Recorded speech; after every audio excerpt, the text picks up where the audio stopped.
জীবনে যতদিন শুক্রবার পাবেন 4টা আমল করতে ভুল করবেন না।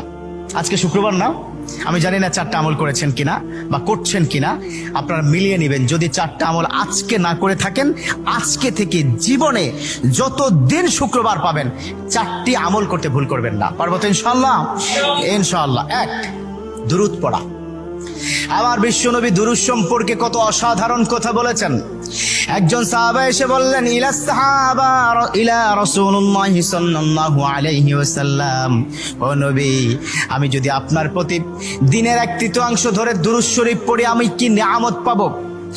বিশ্বনবী বললেন, তুমি যদি দিনের 1/3 ধরে আমার প্রতি দুরূদ শরীফ পড়ো তোমার জন্য বিশাল উপকার হবে, আরো বাড়িয়ে পড়লে তোমার জন্য আরো ভালো হবে। সাহাবা মহা খুশি হয়ে গেলেন, ইয়া রাসূলুল্লাহ, আমি দিনের অর্ধেক সময় জুড়ে যদি আপনার প্রতি দুরূদ শরীফ পড়ি তাহলে কি হবে? বিশ্বনবী বললেন, এটা বিশাল